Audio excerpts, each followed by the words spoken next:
Hecker.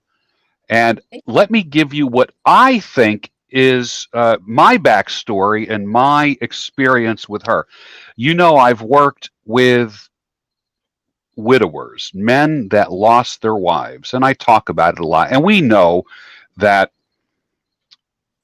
social media listens to your phone and your computer all the time. And I think as many times as I said the word widower and widow and how we have widows that are in the chat many times, I think what they did was I think the algorithm on Instagram suggested her Instagram channel to me. And I saw it and I just started clicking through it, scrolling through it, was curious. And what I saw was a story that was heartbreaking. It was heartbreaking. But heartbreak and hope go hand in hand. And you would think that a story like this would just always be sad. And it never gets easier. As a matter of fact, I quoted Renee in the chat when I said it doesn't get easier, you get stronger. And with that, I would like to introduce to everyone in the chat tonight to Mrs. Renee Hecker. Thank you, Renee, for joining us tonight. Thank you, George. Thank you. So if you would like to give us a little bit of your backstory, I told people you're a life coach and you have a very unique perspective, and I don't know if it was serendipity or what that we met, but you have a great story. Give us a little bit of your story. Well, I come from a very conservative background, and I married somebody even more conservative than me, who lived up in the northern wilderness of Minnesota when I was 20. And to show you how conservative we were, our first date was our honeymoon. We weren't allowed to date. We weren't even allowed to hold hands. We were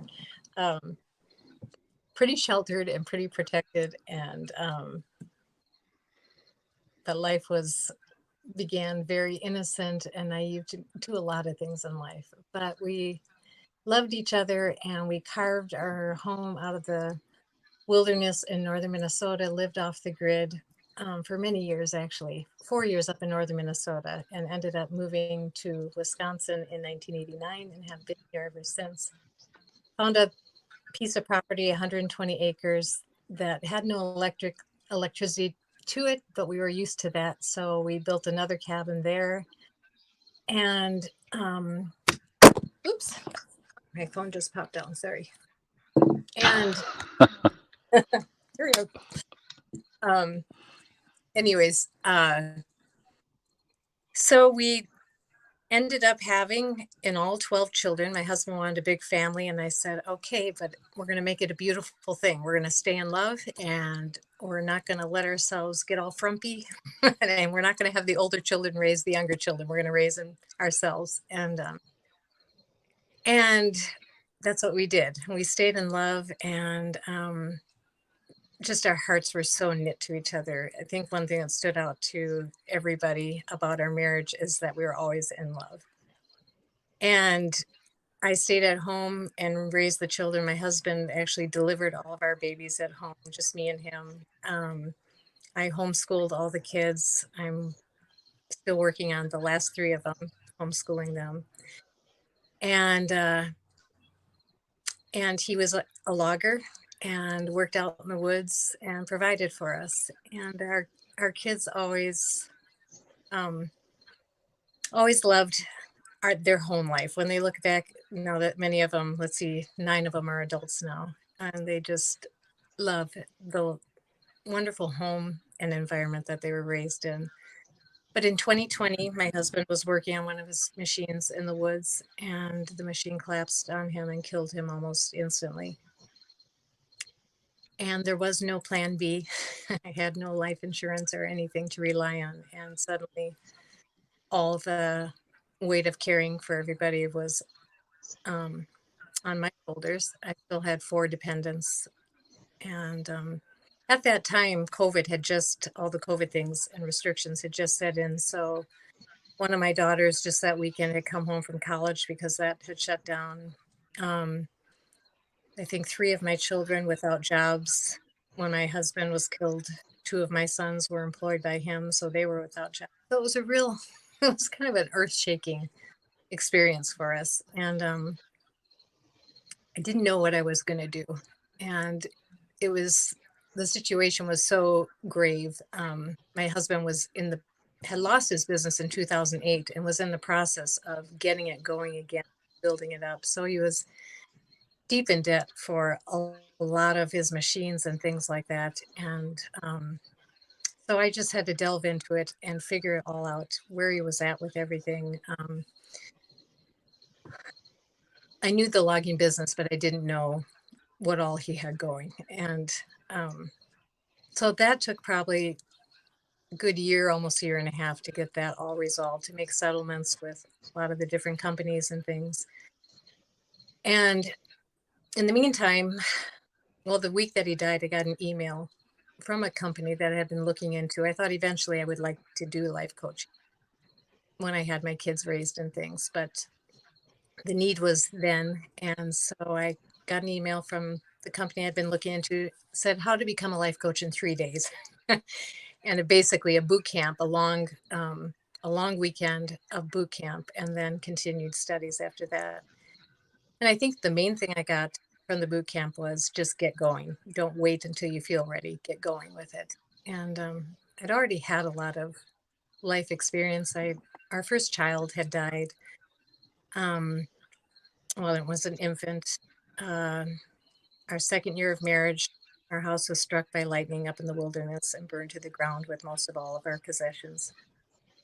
My husband went into depression when he lost his business in 2008, and so I was kind of without my main source of support, and had to stand on my own 2 feet and kind of be the backbone of the home for a while there. And all those things prepared me for when I lost Nathan and had to hit the ground running. So I had a lot on my lap, on my plate that I needed to work through before I could actually delve into being a life coach, and didn't start that actually till 9 months later.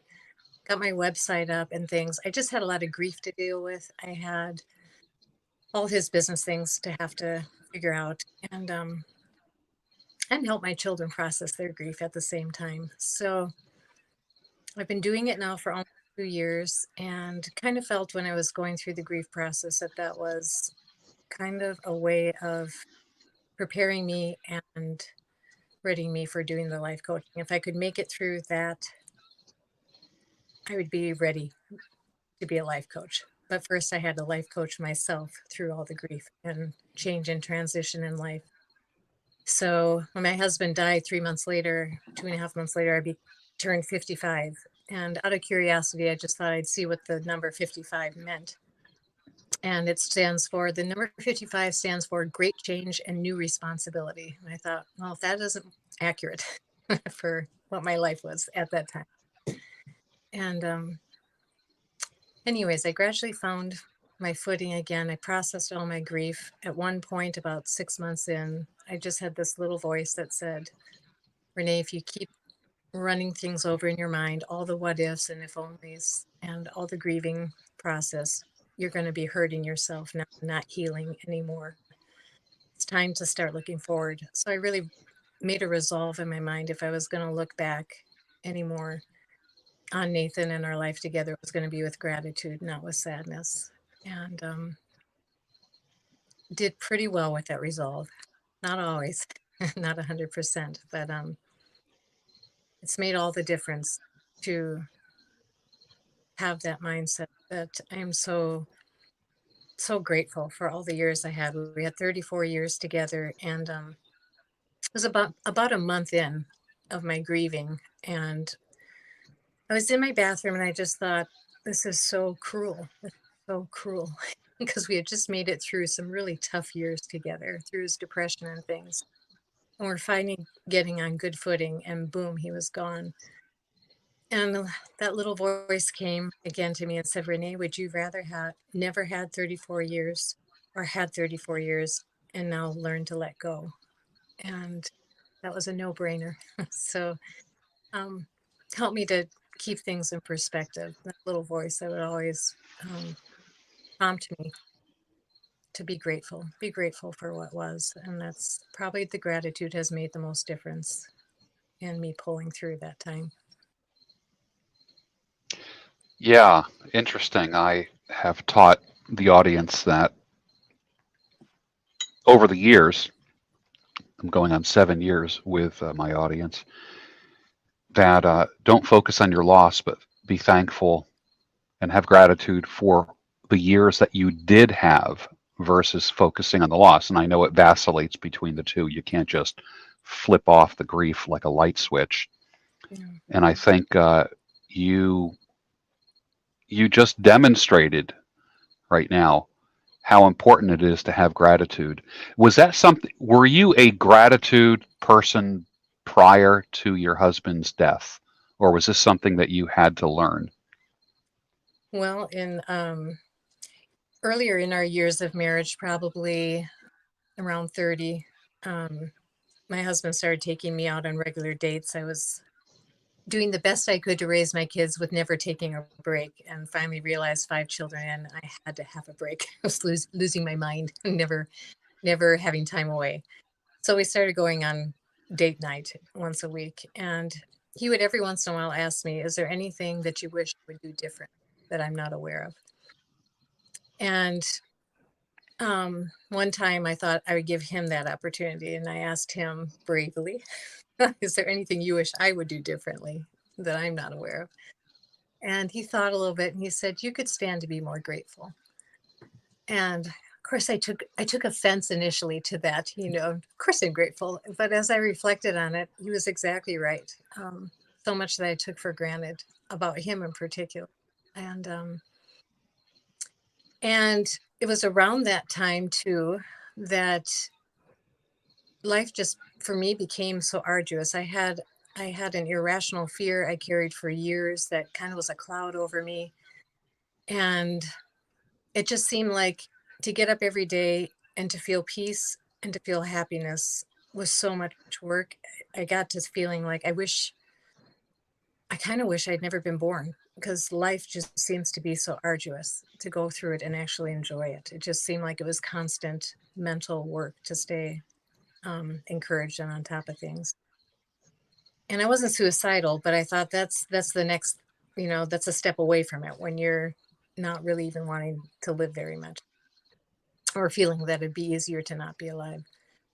So I kind of started on a quest. I had a deep Christian background and upbringing, and I knew all the Christian answers, all the verses from the Bible. If I were to ask the Christian people I looked up to, my mom or my dad or different ones, I knew them by heart, and it wasn't helping me. So I started looking outside the box just to secular books, self-help books for answers. And one of the answers that came was just what you said, gratitude and the way of gratitude, and how joy is our natural way of being, but all the doubts and fears that we let in cloud it all out and we're not experiencing it. So it's like a fountain within us that's been pinched off.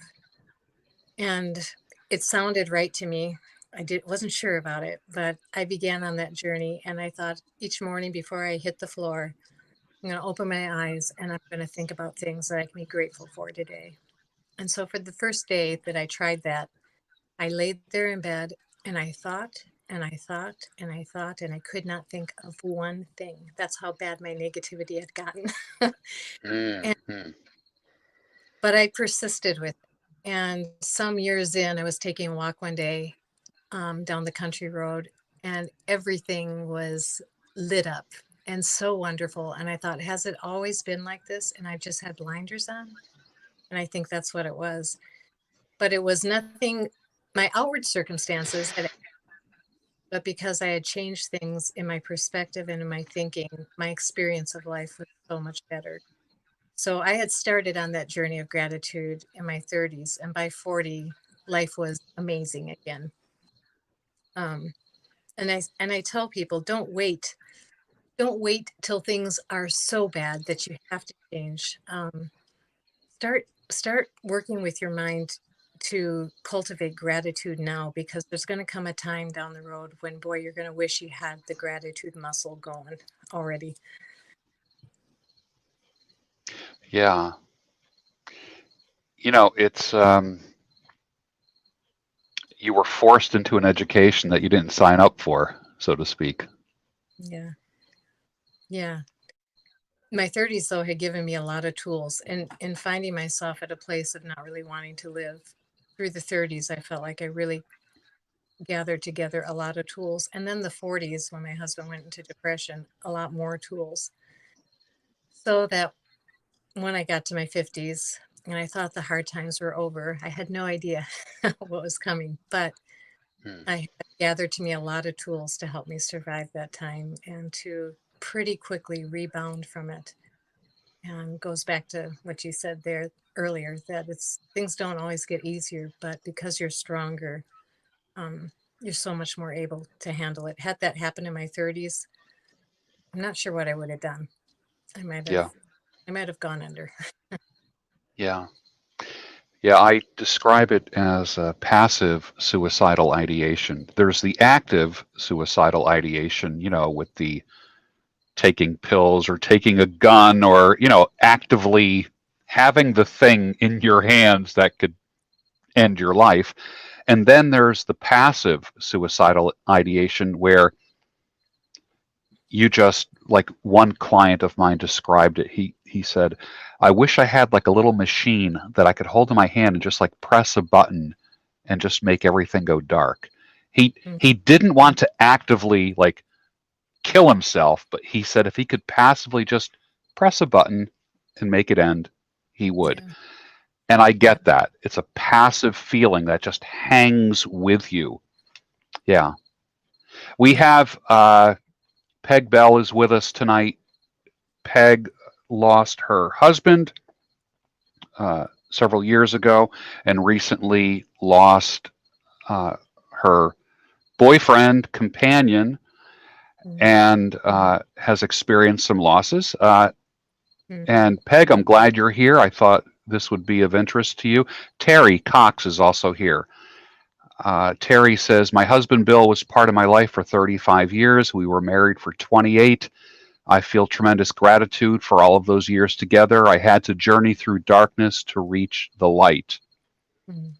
Yeah. Yeah.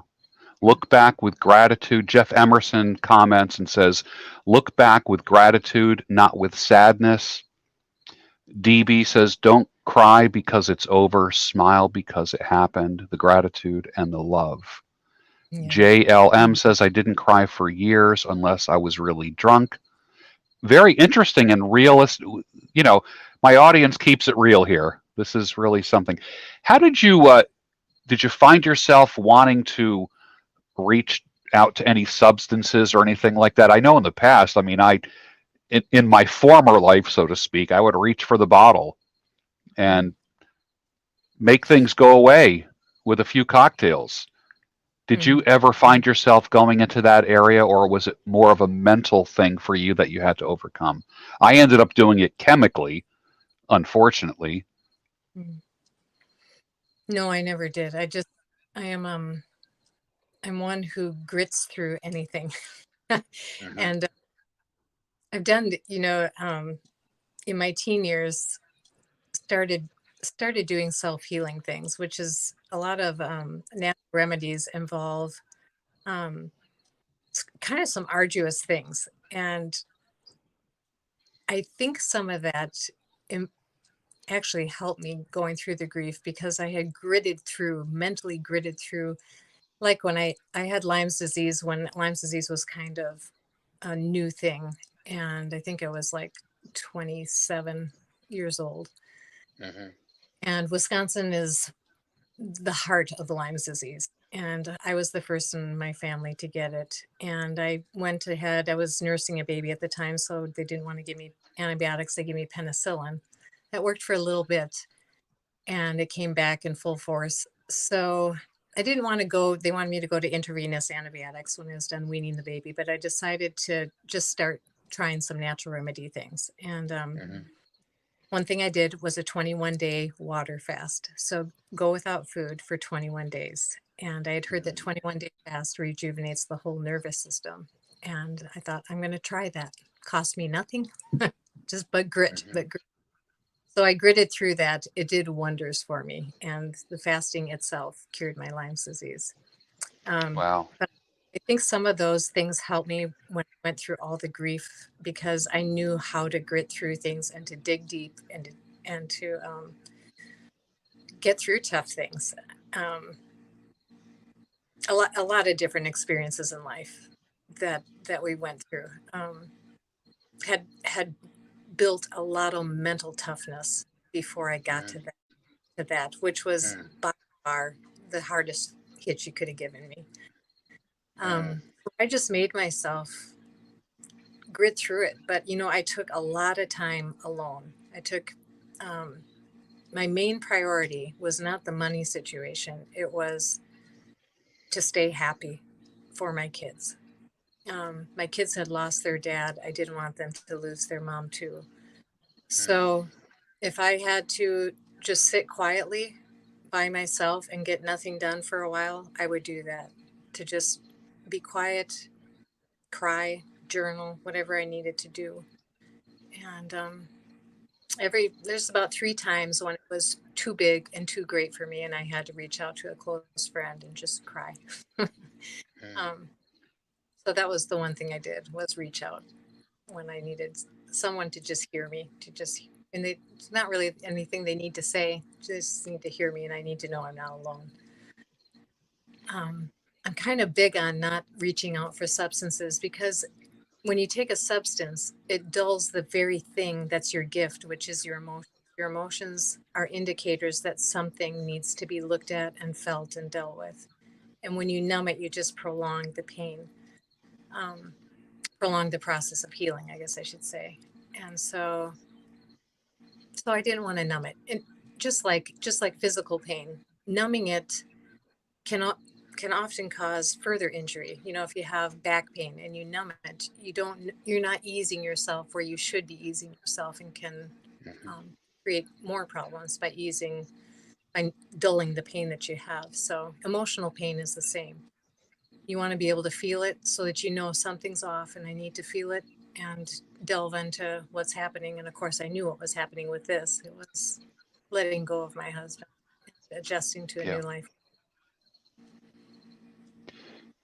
One of our watchers, John Mayberry, he says, I just lost my girlfriend of 18 years this week, and I'm trying to get through this time to keep busy.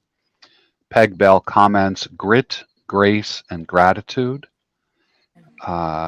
Alasmat says, I found one of the ways to deal with my grief is to catch up on movies that I haven't seen in years, and changing up my diet has been helpful. Terry Cox says, meditation and listening to Eckhart Tolle, the author of Power of Now, started me in my first steps forward. I took months of quiet time. Oh, and here's Annie D. Annie D is with us. Annie, this is a very relevant topic for you, because I know you lost your husband earlier this year, I believe. Yep, you lost your husband in January. That pain moves through. Pain moves through you. Oh, that's an interesting. Pain moves through you. That's interesting. I never heard it put like that before. Very interesting. And so the way I describe it to my clients is, if you can envision an emotion going through you, and there's like a net in your soul, and as the emotion goes through you, that net catches some precious gems and jewels. And so the emotion goes through and passes, when you feel it, but it leaves you with something. It leaves you with something beautiful that you carry with you. And part of it is empathy. Sometimes it's grace, things you didn't have before. And it's really important to process those emotions because there is jewels within it if we're willing to feel it, and they're not fun to feel a lot of times, Mm. and people use substances, but I say it's just an emotion. When the 1 year anniversary came of my husband's death, I could feel some of the trauma start shaking me, remembering the memories of it, and would just have to tell myself it's over. It's not. It's the past. It's not happening now. Feel it. Let it pass through you. You're safe. And oftentimes that's what you have to do when memories start coming up. Is just tell yourself you're safe. Just an emotion. Let it pass through. Yeah, there's Annie D says there's beauty in the pain. She says pain is an energy that moves through you and doesn't stay. Very interesting comments here. Now, these are comments that I could never come up with on my own. Only people who've experienced this. And I didn't mean this to be widow's night, so to speak. I thought we were going to just chit chat about it, but it seems like this is a widows conference right here, and this is pretty darn cool. And I love I and we have people who lost their mate a long time ago, some more recently, and like I had said to you, you are, what, 2.5 years into this, Renee? Is that what it is? About 2.5 years? Yes. Uh-huh. And you you know how to deal with this more than the person who lost their husband a month ago or a week ago, and they're looking to you for nuggets of wisdom on how to survive this. How do I get through this? And I think you answered so many of those questions right there. Yeah, I think it's really necessary to sit with the grief. Um, one thing I say is I think you have to go through the time of all the memories and the grieving what you know will be no more and feel all that.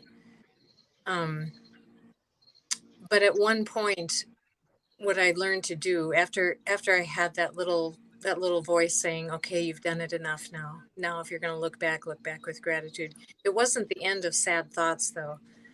But when the sad thoughts would come, I would just sit with them, and I would purposely and intentionally not feed it more sad thoughts. I would just sit with the initial sad thought and the emotion and quietly cry and let it go through me, but keep my mind very still and silent with it. And it would probably just last 30 to 60 seconds and it'd be over. I'd have my little weep. Um, and you can do that with any emotion, anger, whatever it is. When you feel it rise, if you will refuse to continue to feed it thoughts, it will die out and dissolve because emotions live on thoughts. Once you stop the thought, the emotion dissipates and goes away. So I use that with my sadness once I had processed it all. And gradually, you start filling in the grid again with new things, and um, you have to kind of make a whole new life when you have somebody that is that close to you and that much a part of your dreams and your future.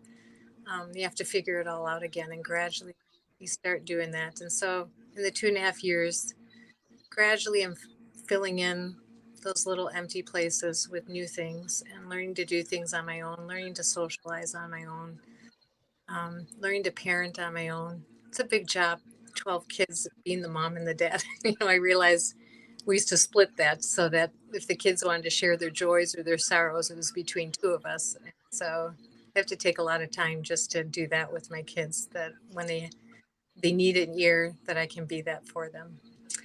And so that's a new role, knowing that I'm the only one they have to do that. And Hmm. when children celebrate things, they want their parents to know and to celebrate with them. So I try to make sure that I'm doing that with them, and grieve that their dad's not here because he had a really heartfelt way of doing it that I don't have. But I am what I am, and I give what I can give.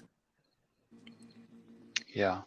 What was the hardest part about losing your husband? the man of the house. He was also the father of the house. Were like, did you have to become a dad or just a different kind of mother? How do A you different, how do you describe it? a different kind of mother for sure. I was what you call, what I term a wifey.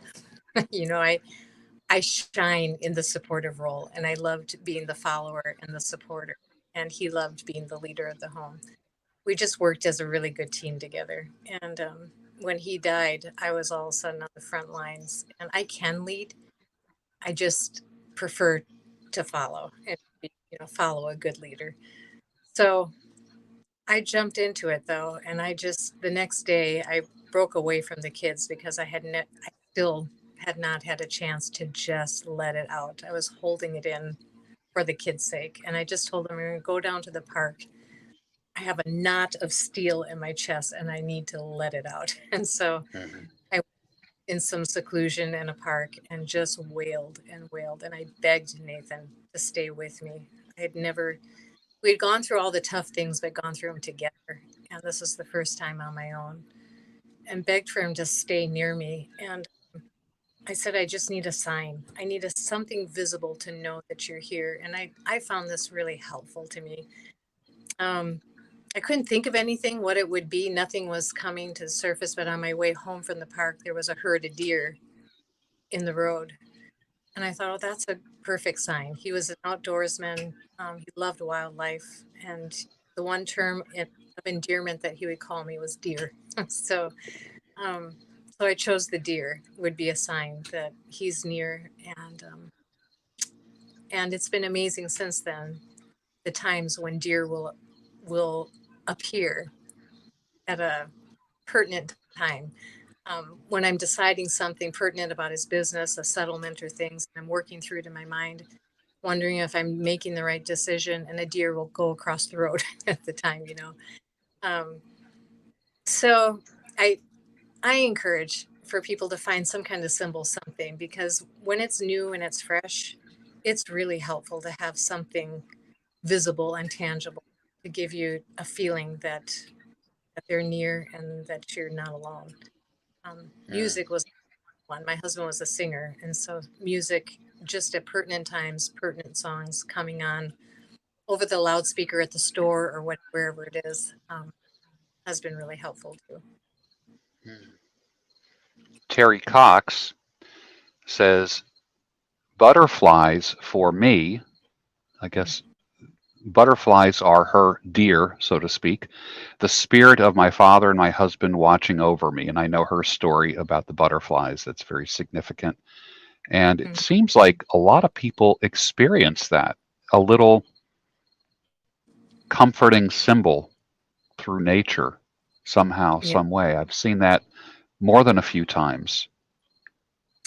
I have too. I've never thought about the spirit realm as much as I have since Nathan left. I mean, I've lost my parents, I lost my child, but nothing has affected me quite like when Nathan left. The hardest thing, I would say, you asked that earlier, was um, he was my biggest validation in life. When I'm wondering things, when I'm making decisions, when um, almost like my backbone to some extent. And so learning to validate myself, learning to trust my own thinking and my own trust my thinking, trust my decisions, and really, really tune into my inner voice.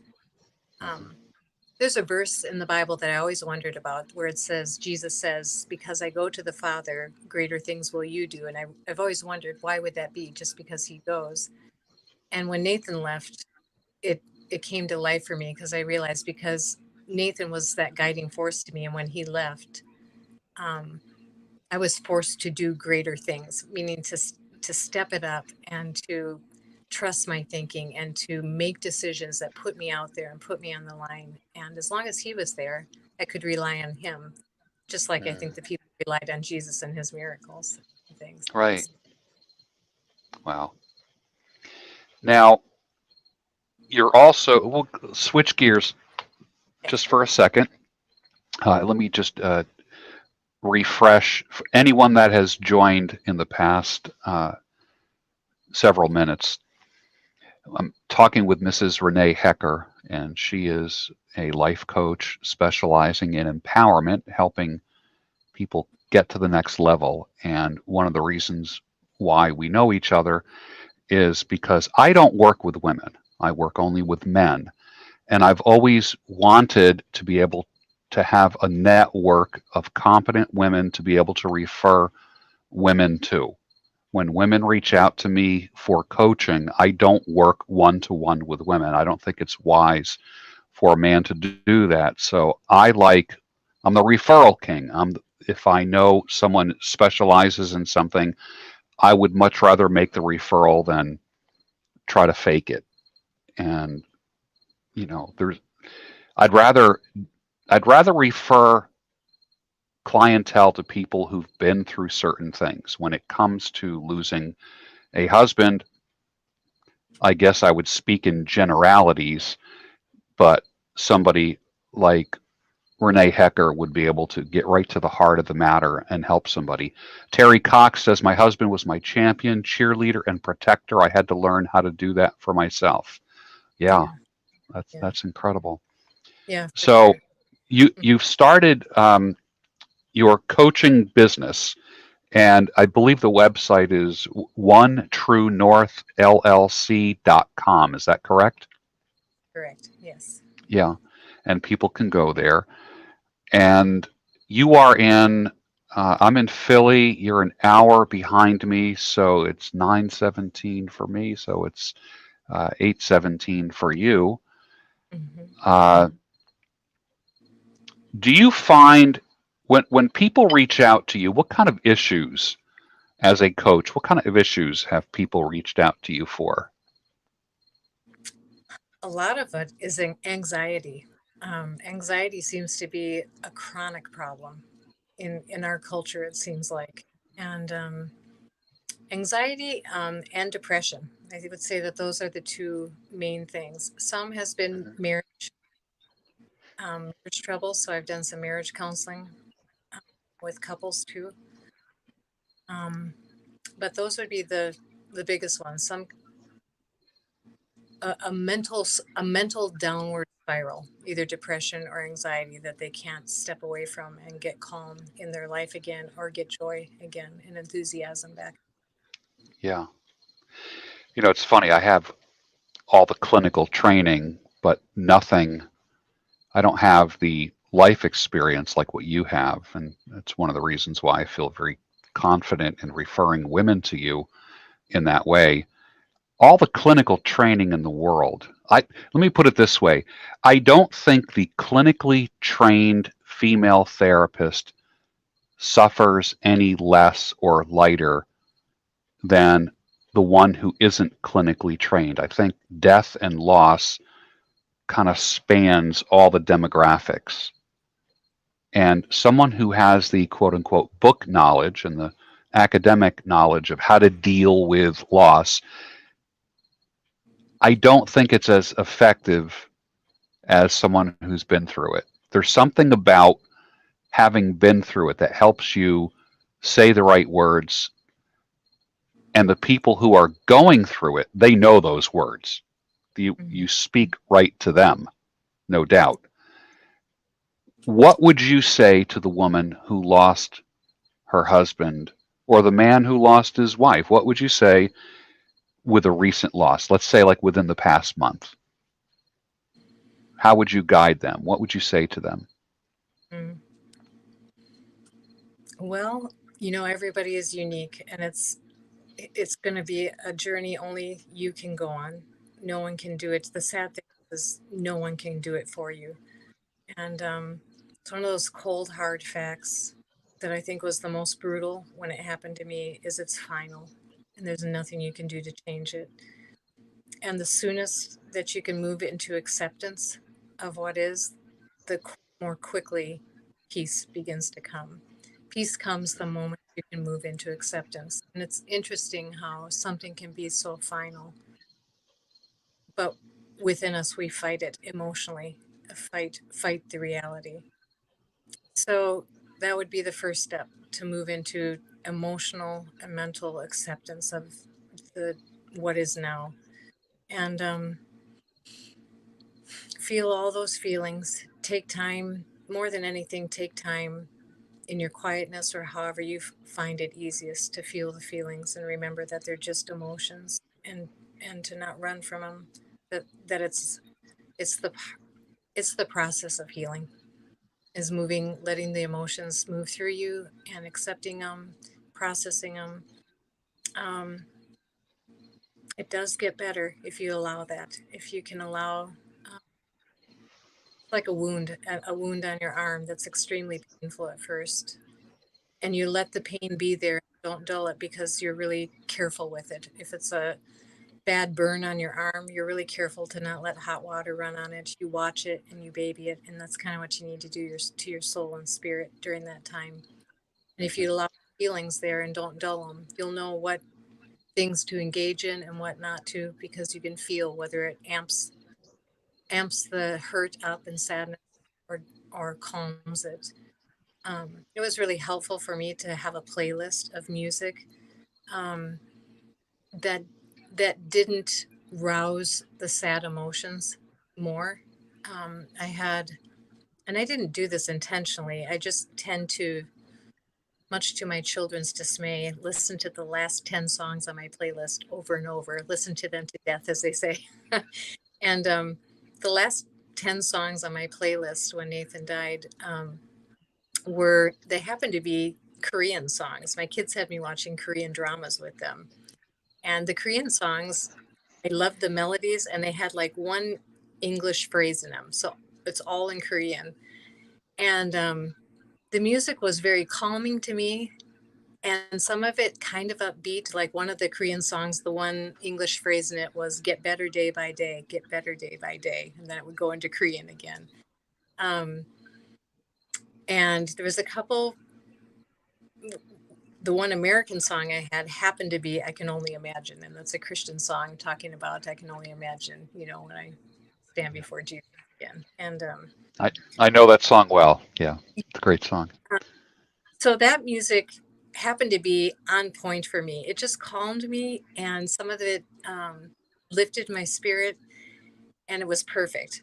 I didn't push shuffle on my playlist for quite a while, and I later on thought, oh my goodness, I'm so glad I didn't, because some of the songs when I started doing that and they would come on were so emotionally moving that it would have probably sent me over the edge early on. Um, so I would say be careful the music you listen to, really pick it out intentionally, that it's not going to send you plummeting in sadness. Music is a emotionally moving thing, and you can use it to your benefit if you pick it out really wisely to lift your spirits. Um, and I would say that if you go ahead and process the emotions and do that in the early months, it does get better. It gets easier. It's so heavy at first. And so, um, as I said to my son, I can be happy again, but I don't think I can be happier than I was before. But I found I can be. I can be happier. And I think the reason I say that you can be happier is because when you lose something that dear to you in life, um, someone that dear to you, there's nothing like loss to accentuate your appreciation level, your ability to be grateful, and your ability to relish life. And so, because of the great loss, I have a greater appreciation for life in general.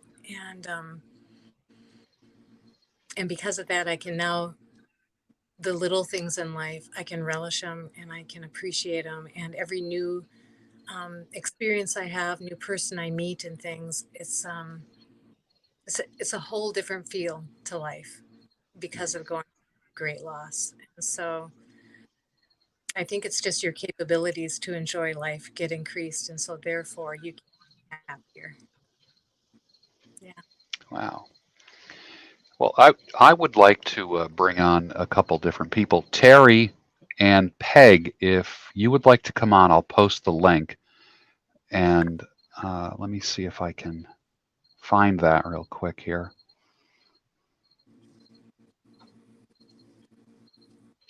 There's a link for Terry and Peg if you'd like to come on and say hello and meet Renee. That would be great. I know I had where I work on the weekends. I work one day a week cutting hair. That's my trade. I have a profession and I have a trade. And at the salon where I work, the owner lost her husband through frontal lobe dementia, a very slow process where he ended up losing memory and faculties and such, and then he passed away. And watching her go through that was pretty wild. And I connected her and Terry because Terry had been widowed for several years. Peg says, "Great, I'm in my PJs. Let me put some clothes on." That's funny. That's funny, Peg. But all you got to do is click the link there, Peg or Terry. I know everyone's. I forget when I'm. A lot of times when I'm talking with women, it's like I got to do my hair, and let me wait a second. Can you give me a minute? Yeah. Whereas a guy will sit there in his underwear and click the button. I'm like, dude, with a Budweiser in his hand. I'm like, come on, dude. Anyways, uh, so all you got to do is click the link. And please, Terry says, please send to my email. Okay, I'm going to do that real quick. Hold on one second.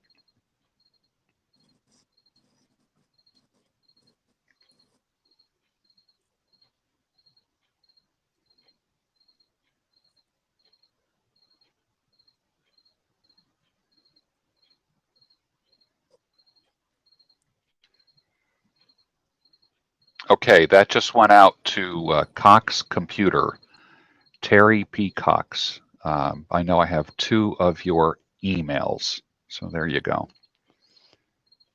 Yeah.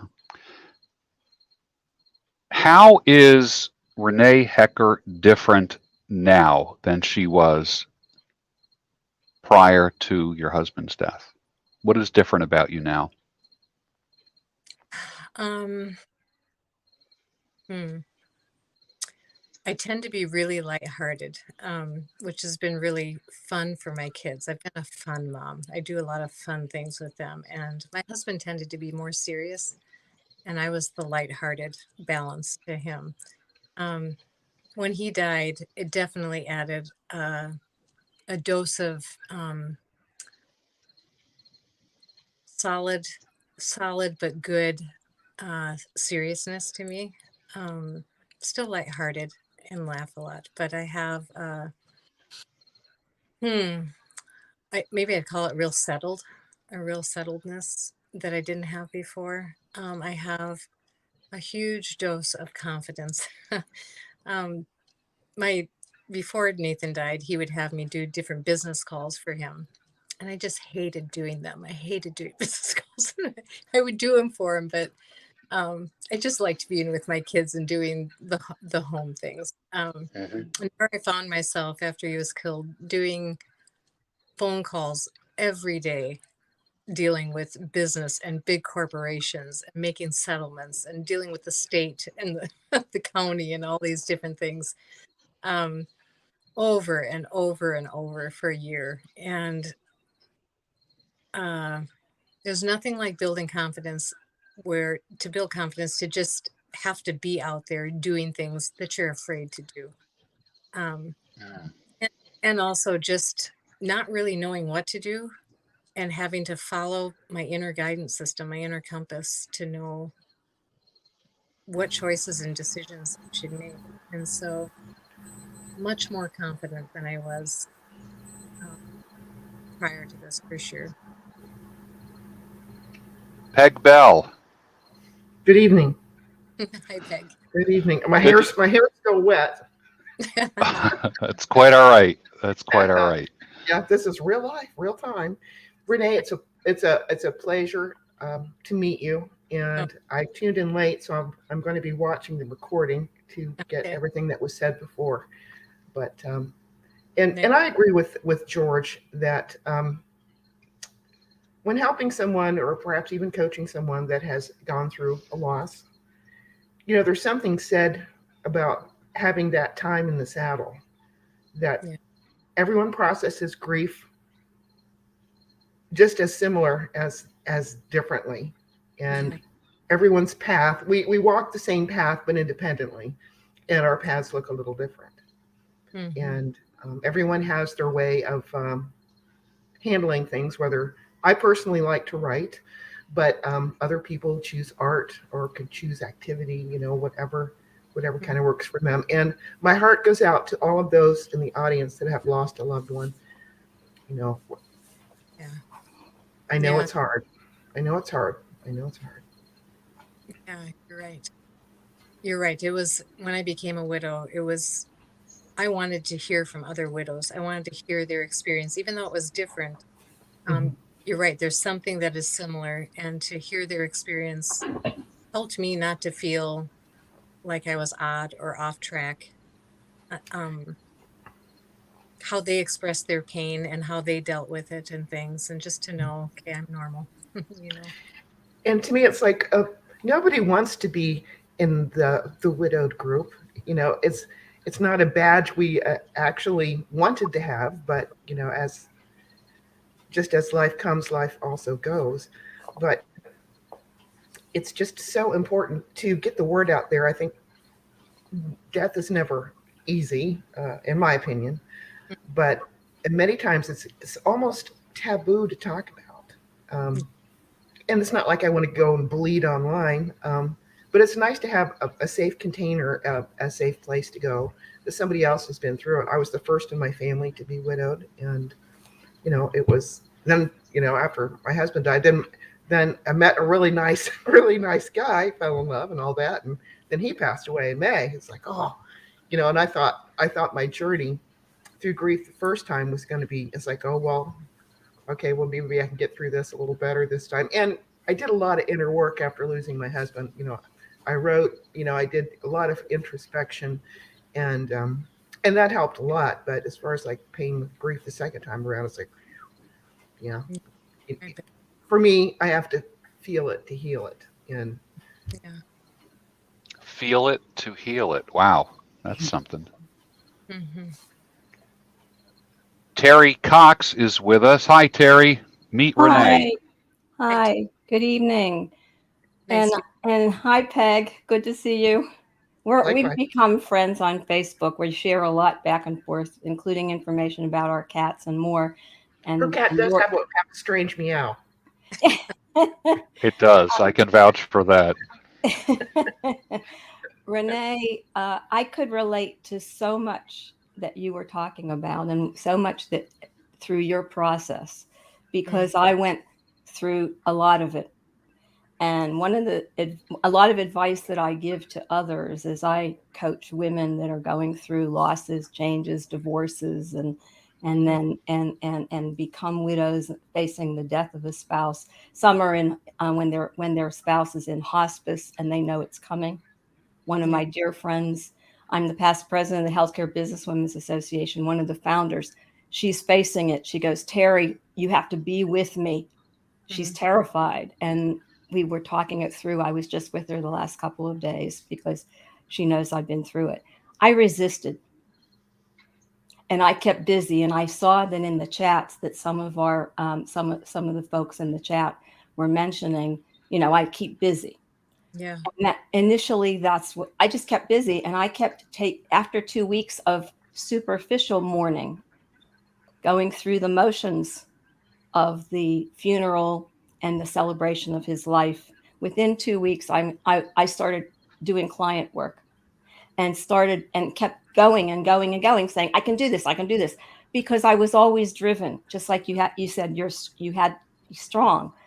And I'm used to doing that. So I just kept doing that until I couldn't anymore, because I was terrified of facing that void and unknown. Yeah. I didn't want to. So I avoided until I couldn't, literally crashed.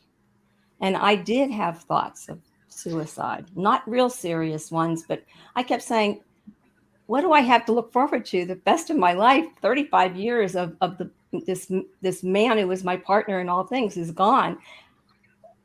How do I go forward? And why? because the best years of my life are over. So what do I have to look forward to? Okay. I've evolved so much through that, but that's the hope. And what you talk about, what Peg talks about, what I talk about is, and the folks that are going through this and it's new to them, don't lose hope, because it's a process. But change is all, you can't resist the process. And if you can float, you go through, you have the waves of the pain and you allow them, and then they pass. But over time, there's more time between those waves. And if that's everybody's experience is different, but that's that was my experience. I don't know, Renee, if Yeah, same. The spans and Peg. longer. For the first year, I think I cried every single day. And Yeah. but Yeah, and you cry if you hear like music that reminds you, or something triggers you on a TV show, and then all of a sudden a memory, or I pass a favorite restaurant, and then all of a sudden it comes. But when I resisted, it was harder. So then I learned to let it happen and just let it flow. And you mentioned silence. Silence was my friend. yeah, same. Silence, quiet. Then I had learned how to meditate when I was at the University of Pittsburgh many years before. And I just said, I'm gonna try this in the silence, because I know there's something in me that knows how to put one foot in front of the other. But right now, I don't know how to do that. But I'm going to figure this out. Like you said, you have to figure it out, right? So I started meditating. And then I started thinking, there have to be resources that can be helpful. So I went online and I discovered Eckhart Tolle, The Power of Now. And the book is powerful, but the CDs, that when I couldn't sleep, I was lying on my second floor rug doing stretches and listening to his calming voice. But it's so profound, really, if you think about it. Here's the power of now. This moment is all that's real. This moment is all we have together. The past is over. 10 minutes from now, you can go on the road and something can happen to you, and you can have all the plans in the world and things will change. But you don't know that what's going to happen in 10 minutes, because we're here right now. This is all that's real. This is now. So if you can empower the present time and say to yourself, life is important. I want to keep going. This is what was starting to build in me, saying, there's power in me. There's power in this now. What do I want this now to look like and feel like, so that I can move forward? That's how I started to think. Yeah. And another book that helped was Byron Katie, who is a woman, and it's Loving What Is. Yeah. It's a process. Yeah. And it's like, it also helps you work through negative self-speak, negative self-talk, when you're telling yourself all kinds of nonsense that's not true. What's real? So Loving What Is and Power of Now were two powerful resources and messages that got me started. And then from there, I just kept going and finding other resources. Now I know that George knows about Jack Canfield. Later on, I was looking to move back. I had to stop for a while where I couldn't focus on clients. I just wanted to survive and learn and figure out how to move forward. But after a period, I would say, of a good year of process, I was ready to start thinking about getting back on track and getting clients, et cetera, and focusing on.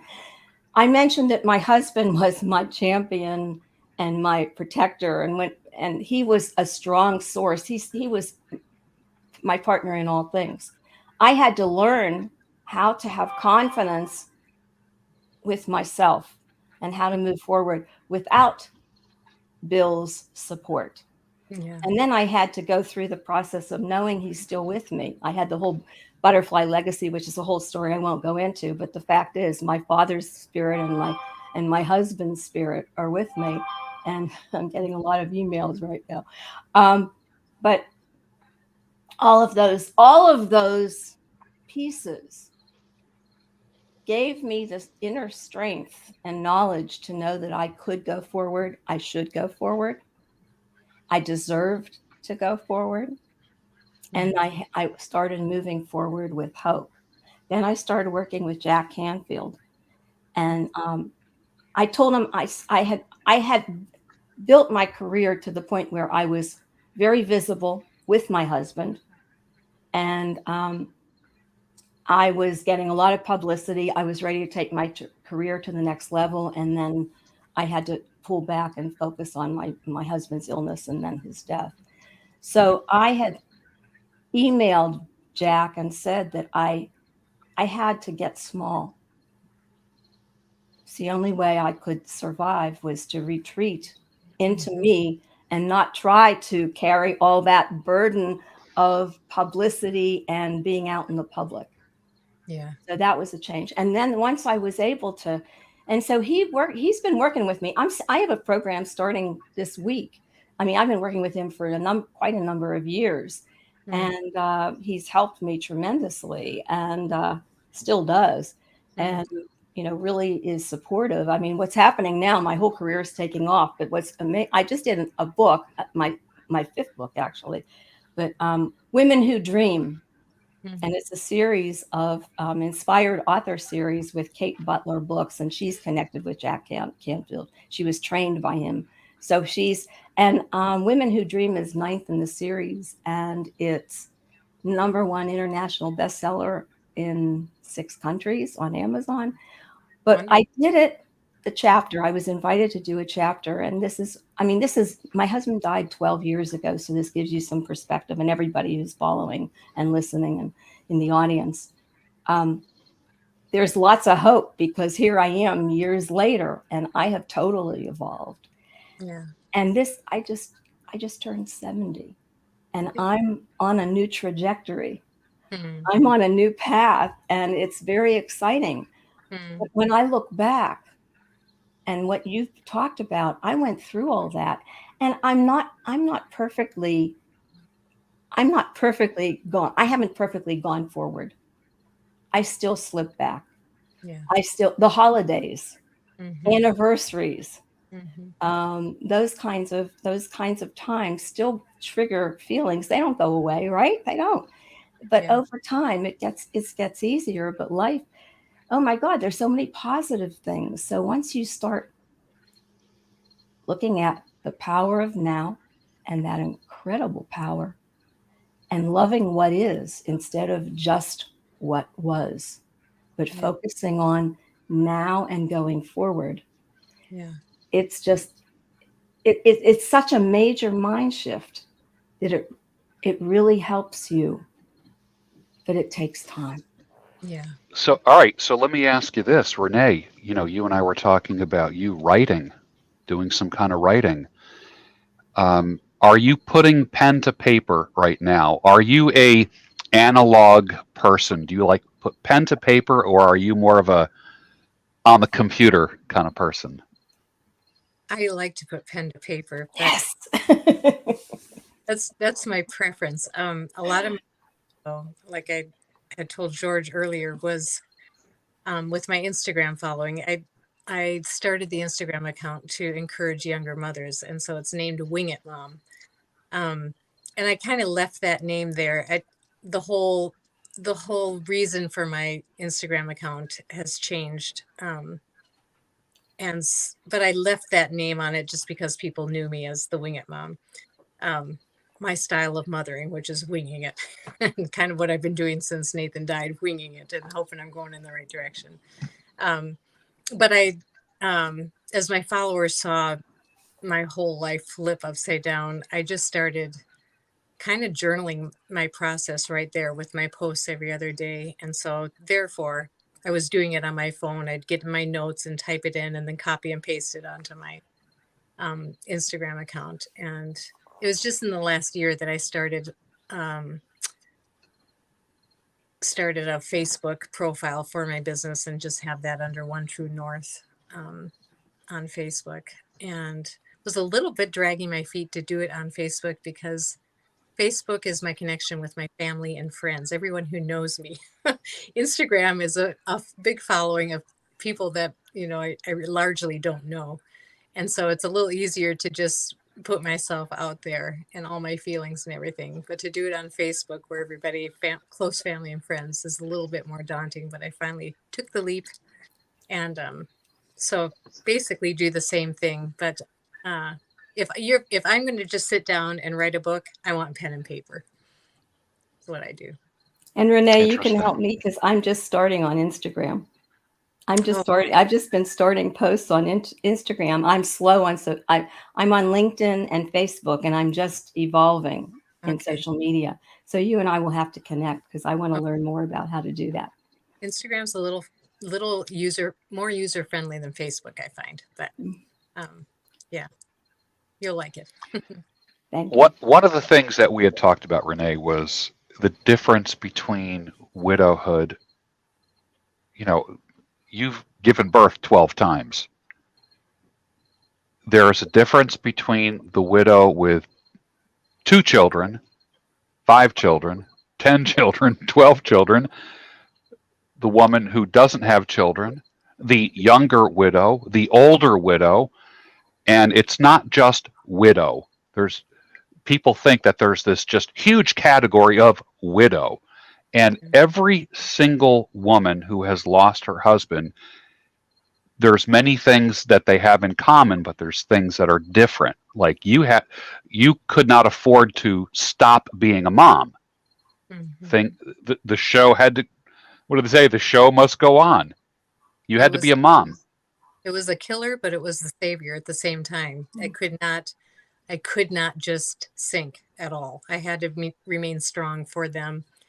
And so that was my savior at the same time. I had to remain strong. And so I kept going. They were my motivation. I was their inspiration.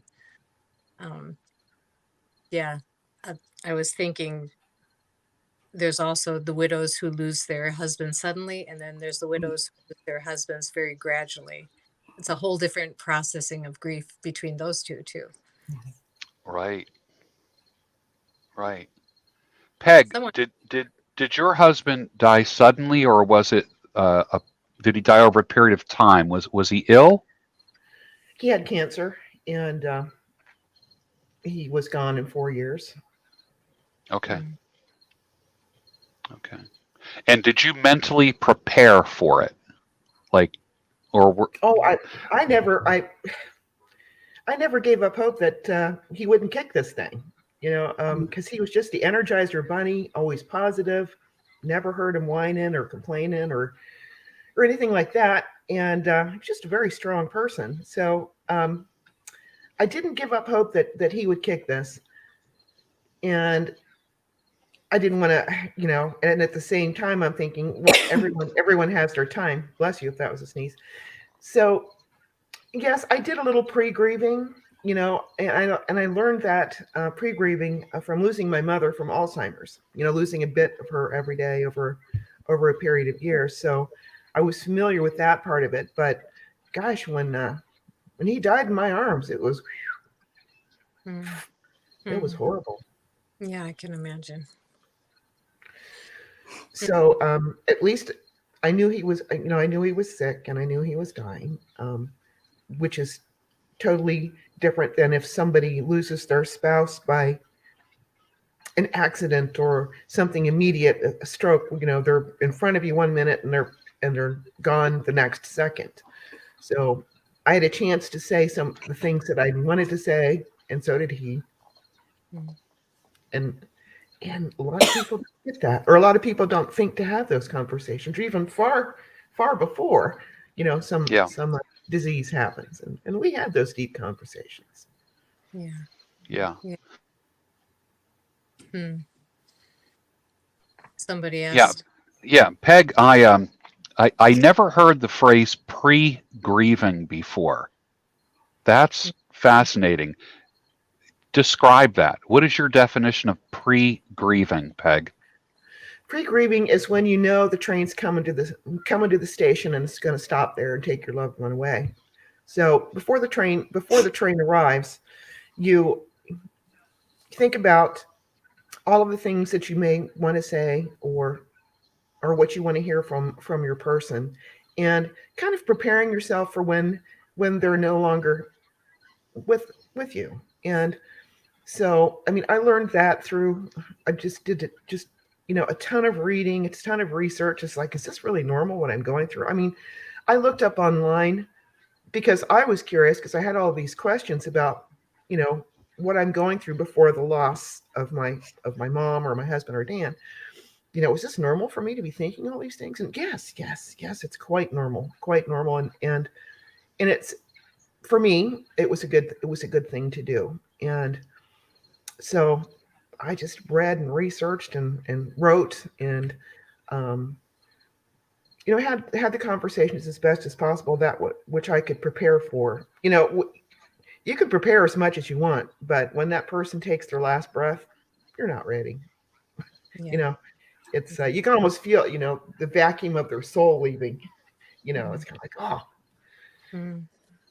Hmm. Mm. and part of you goes with them. Yeah. Yeah. Terry, how about you?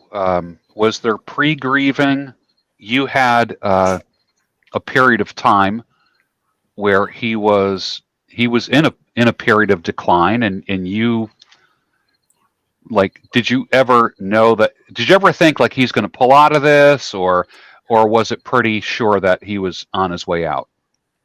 Yeah, well, he was 19 years older than I, and when he developed prostate cancer, and I even knew a lot about prostate cancer. Ironically, I was part of the team that created Prostate Cancer Awareness Month 11 years earlier, and what didn't stop it from him being diagnosed. He should have been diagnosed sooner.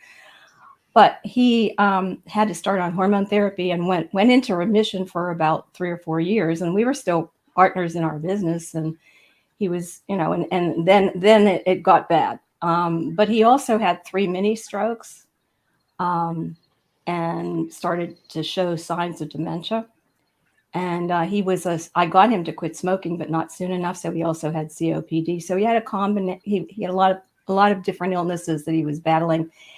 And clients recognized that his mind was not clear. He wasn't clear, and they said they only wanted to work with me. They didn't want to work with him anymore.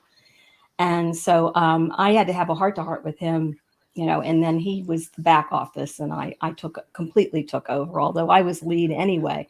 But it was 11-year battle, and with all of that, and I just kept going as long as I could. But he was in hospice for the last 6 months. I had him in assisted living after a point. I mean, I kept him home as long as I could, and and really it was depleting our funds, and I wasn't able to work. But I had him in assisted living because, and I had to actually talk with a geriatric care manager about that. That was a hard decision. I didn't want to do that. But because of the dementia, he was getting belligerent and confused and angry. And it was, at one point, I won't get into great detail, but he joked with my secretary about pushing me down the steps. And she said, I can't work here anymore. That's when I knew I had to do something. So I put him in assisted living, and he loved it there. And I was there all the time managing things, but it was better for him. And then he was, because they loved him there, he didn't have to move to a hospital. He stayed there for the last 6 months, and he was in hospice care, and they came to him, which was a blessing. And the question about the preparation, I knew it was coming, and I was not hopeful that he had any chance of being cured, and he just kept deteriorating. But he was awfully strong, and he wanted to keep going. That was the hardest thing because, with my mother, when she had her stroke, she said, I'm done. She was taking her oxygen mask off. She had reached that limit, but he didn't. So that made it hard because I was preparing, but I did not get counseling. They offered it in hospice. They offered it. But I didn't take it. And I prepared, I guess, in my own way. I did some reading. I did some praying. I got some advice from Mother Lois at his church, and I'm Jewish, so my rabbi, just to get a sense of that spiritual side. And here's the question that kept gnawing at me: where does he go? What happens? I wanted to understand. Will he really be at peace? That's kind of what I focused on. It just sort of came, and I was saying, will he be at peace? Will he be at peace? And actually, the day after he died, and when I was at the funeral home and he's laid out, he wanted to be cremated. He was part Japanese, so he wanted to be cremated. I actually said, Bill, I need to know. I was talking to him like I always did. And Mother Lois, when I told her a couple of days later, I mean, she said, he could hear you, because I didn't know this. And if this is a comfort to people that are listening, hearing is the last sense to go. And even, he could, it's 48 hours after the initial death, they actually can hear. And I didn't know that. Talked to a doctor about it. He says, yeah, there are some studies. So Bill could hear me. And I said, Bill, I need to know you're at peace. Please show me a sign. And we already had the story about the black swallowtail, which was the spirit of my father. Said, if you can come back as a butterfly, that would be beautiful. But I just need a sign. It turns out it was a butterfly. And Mother Lois said, see, he heard you. He responded to you. So the black swallowtail is the spirit of my father. The tiger swallowtail is the spirit of my husband. They sometimes show up together. And that was all in 1990, and it's been happening ever since. So it's still there with me. They're there with me. But that question about where do they go and how do they feel when they die? It's what happens. I didn't know. And I was more, I think, fixated on that. I wanted to know he was going to be in comfort and in peace. Now there's a concept of heaven, and I understand it spiritually, but I was worried for him. I didn't want him to be in a void. And I actually really zeroed in on that. I know that might be strange for some people, but I was worried. I wanted to know he was. And then when I got a sign that he was at peace, then that helped me in my grief, that I was more at peace. But that was the process. That's pretty cool. Very inspiring. Hey, Renee, this is what I wanted to ask you. Now, the news of your husband's death, did it come through a phone call or a knock on the door? And where were you, Renee, when that happened? I usually sit on the floor by the heater and teach my son homeschool there. The reason I started doing that is because the span of my ages of my children is 22 years. And I said the hardest thing about homeschooling is the ones who aren't in homeschool, because they're distracting. So I started doing it in my bedroom and would bring the one who was teaching to read, or the ones who need special attention, sit there in my room. So I was in that spot. When my son called, my son logged with Nathan, and he said that he's been in a horrible accident, and he was still alive at that time. And so he needed to go. The police wanted to talk to him. I think the ambulance was people were working on him. And so I just trembled from head to foot, but he pulled through so many things. I really believed he was going to pull through it. I sent a text to all my children to pray for Dad. He's in a bad accident. And because of COVID, a few of my kids were at home that wouldn't have been at home. So they got to see their dad one last time, which was really nice, on that weekend before. So I think probably 9 of us were at home. 9 of the children were at home, and we just gathered around and prayed for him. And then I got a phone call from my son, who was there on the scene, and he just said he didn't make it. And I said, he didn't make it. And I was just dumbfounded, because he made it through everything. So it was like, how I felt was like on the Titanic when Rose is looking at Jack floating away. It was like I could feel his spirit. leaving me. And I knew there was nothing I could do about it. And that was that finality that was so excruciating. But thank God for how the brain handles things like that. My brain went into trauma setting, I guess, and um, I couldn't feel my broken heart for months. And I could look at pictures of Nathan, but it was like somebody that I knew 100 years ago. I couldn't emotionally connect to it, but I knew I had lost him at the same time. It was kind of a frustrating thing. And I continued to talk to Nathan like I always had. And I just said, this is the most strange experience I have ever been through. Knowing something's happening, but can't really feel it happening. But that was in March. Come July, I remember feeling something in my chest and I realized that's my broken heart. I can feel my broken heart finally.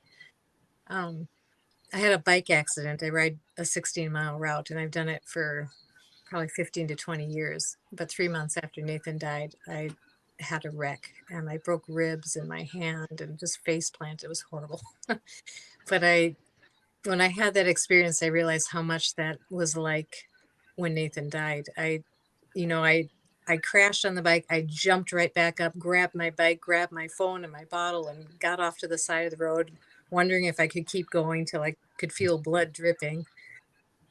I called my son and said, I think you better get me. I just had a wreck. He came and I hopped up in the pickup, just try to keep my face away. He had already been through the trauma with his dad.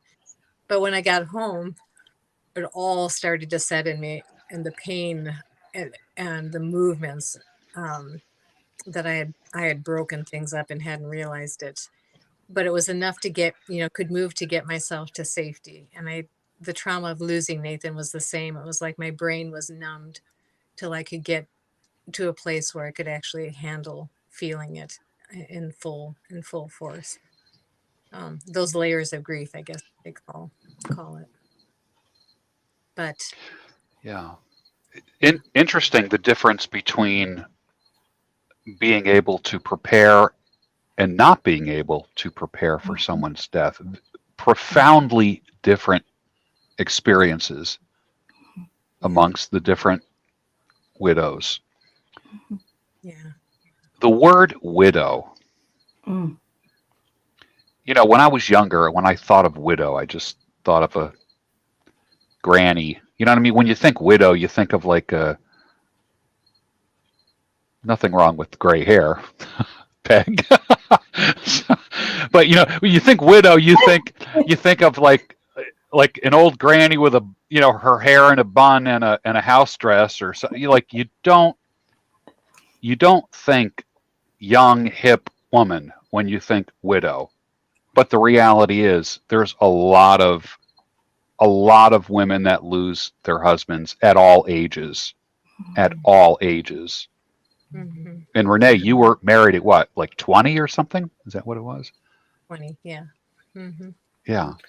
Well, I came up with a definition for an acronym for widow, and that's with integrity develops ongoing wisdom. Mm-hmm. And it has been true for me, and that I've learned so much since. I don't want to say I lost so much, but yeah, I mean, because you have to take it all on yourself. What used to be two is now you. Yeah. Yeah. Yeah, I'm just shifting a little bit now because it's been a number of years where I'm thinking more about designating myself as single rather than widow. Although I'm not in denial, but it fits sort of where I am now. But and people that I meet, so many people that are divorced, and they'll say, "Oh, but you're a widow," and that's fine. I say, but don't feel sorry for me because I was so blessed. I had an amazing life, and for 35 years, he was part of my life. It was such a blessing. And it was such a rare partnership, and I'm learning more. I took it for granted. I didn't realize how wonderful it was. It was wonderful, but when you talk to others who have never experienced it, so Peg and I have talked about this, and so that's really what makes me strong. But in terms of designation, how you describe yourself, when I don't say widow is not the first term I use to describe myself. It was for a while, for actually a number of years, but now I'm single. But that was You know, a shift. I noticed that, like when you fill out applications, there was a time when filling out applications was so easy. It was kind of like married, single. Mhm. Now it's married, divorced, single, and widow. Like, well, you rarely see widowed when you fill out anything. I see a lot with the W, the widow. Do you? Yeah. Okay. Oh yeah, and I acknowledge it, and that is what I am and who I am. Yeah. And particularly for legal purposes, and dealing with the government or whatever. But that designation is definitely there. But in terms of just in talking and meeting people, and it's and you're in different social circumstances or in meetups or whatever. I don't emphasize widow, but for quite a while I did, because the process was so upfront. The process of evolving through the process of grief and moving forward was such an important process, and it was in the forefront of my life. So widow was a very important designation. It's just not as significant now.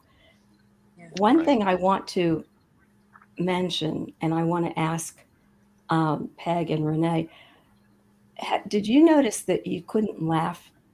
Nothing was funny, and perhaps it still isn't funny? Oh, I've got a story about this, but yes, Terry.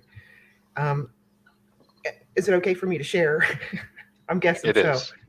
But Share. Yes. when my husband passed away, we had a conversation, long before he took sick. He wanted to be cremated, and it's like, well, okay, so that when when he was passing away, I'd already gone to the funeral home and made the arrangements of, for his remains and so on and so forth, and he wanted to be spread his ashes out on the farm, and it's just like, well, that's okay. And so the guy at the funeral home says, well, do you want a box, or do you just want the bag of ashes? And I'm like, oh no, I better have a box of some sort. Well, anyway, this little plastic box, he goes into another room and puts the ashes or whatever in this plastic box, and gives me a bag that looks like came from like a cosmetic counter. It had the funeral home name on it, and I'm thinking the box just fit inside this bag. So I get home, and I had informed my family. I just picked up Bernie's ashes, and I set it out on the counter because I got the flag that was all nicely folded, and I wanted to set that next to the container, take a picture of it so I could send it to my family.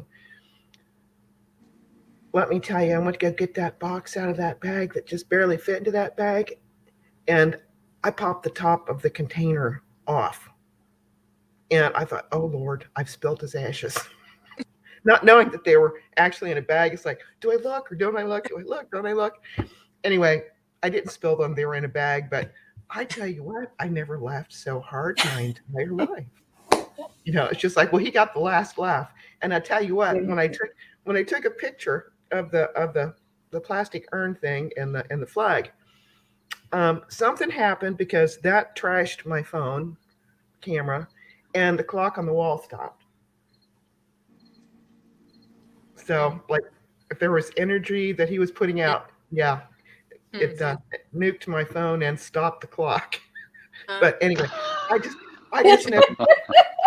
just never laughed so hard, and just like, oh, well, thank goodness. Yeah, part of the healing. And then some friends of mine, it was later that day that it was, I think, every Wednesday that a pizzeria place had like a buffet, and Bernie liked to go there, and we'd meet up with a couple. And so anyway, we had talked about going to this pizzeria, this couple and myself, and Bernie's passing. And so I call him up, oh, you want to go, want to go have some pizza? Yeah. And I said, well, should I get a table for 3 or 4? He said, 4? I said, yeah, I'm bringing Bernie with me in the box in the tote bag. And they got the biggest kick out of that. Granted, he stayed in the car, but it was So a you very much maintained needed your laugh. sense of humor. Renee, do you find things funny? Can you find things funny now? I do. And, you know, I was the lighthearted one, and my kids knew me as that. And so, um, one thing about experiencing Nathan's death, I just thought, this is so severe. I mean, the pain is so severe, and we're all going to face it at some point in time if we live long enough. Someone who's close to us who dies. I just thought we as society have to process death differently than we do, because it's way too grave and hard. And so one thing, someone asked what has changed me. That's one thing, is I look at death differently, and it's just a passage. Energy never dies. It just changes form. And so it's going from physical form to non-physical to spirit form. And I wanted my kids to keep laughing, and to when they thought of their dad, to think about it with joy. With my 10-year-old, um, how he was going to process it was largely up to how I how I processed it and how I helped him process it. And so parents are kind of like, children are so malleable, and their brains are like little computers that parents type on. And then they go into their adult years either living out the good in it, or else really struggling with the poor things that we programmed into there, even by our attitudes, not even consciously doing things. And so we would lightheartedly, and to this day, Valor is his name, Valor and I talk about his dad, and I tell him, I said, you are so lucky that you got to have a good dad for 10 years. I said, some boys grow up to be men, and never in their whole life do they have a good father. And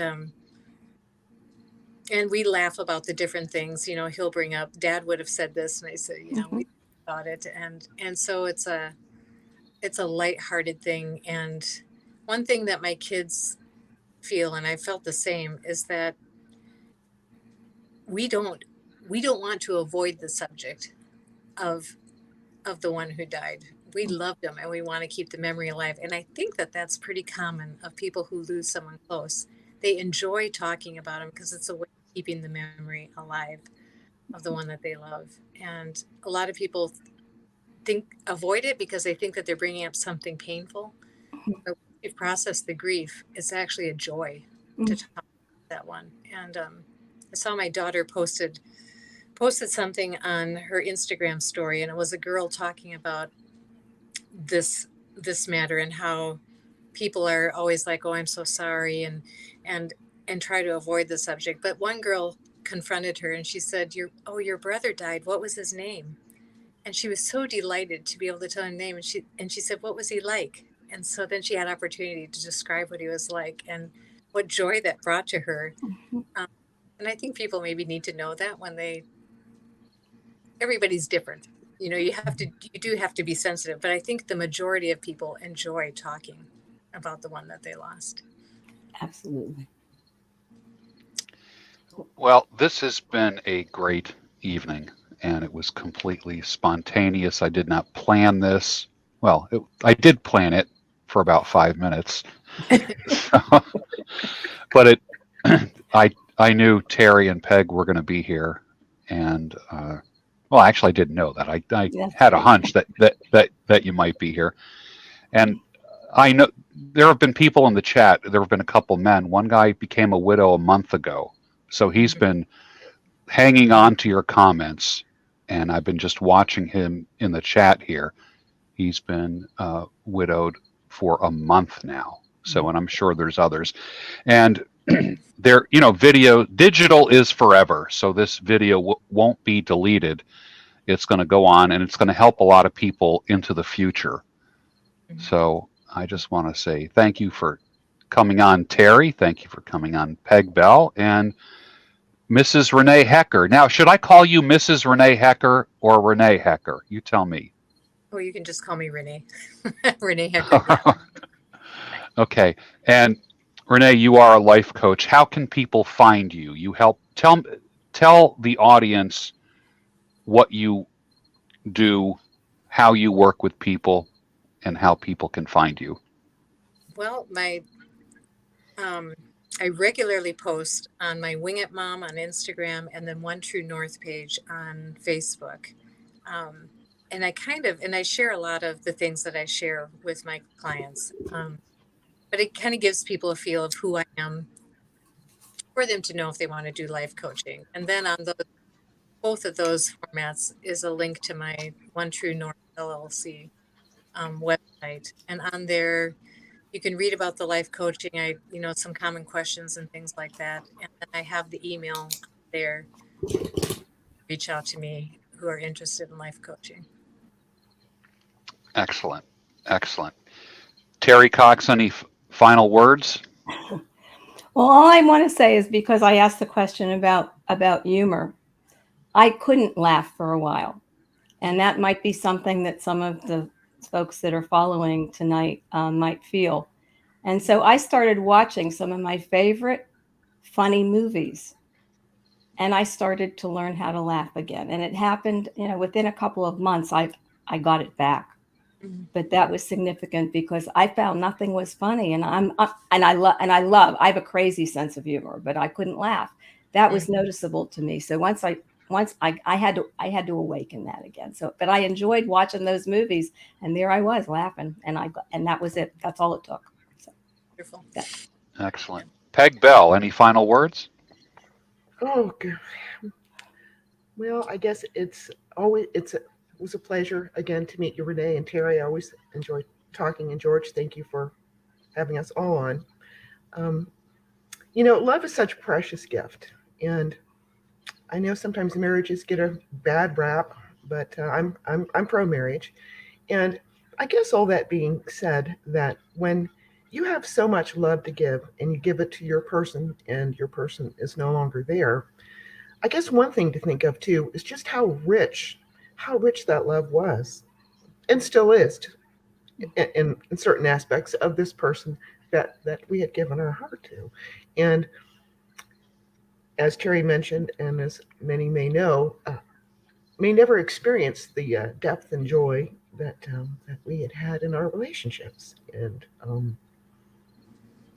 I just can't say, just love is something to share. You just can't hold it in. I often think of it as kind of like, when I get teary, it's kind of like, well, it's just, to me, it's the love welling up. It has nowhere else to go. So it leaks out the tear ducts.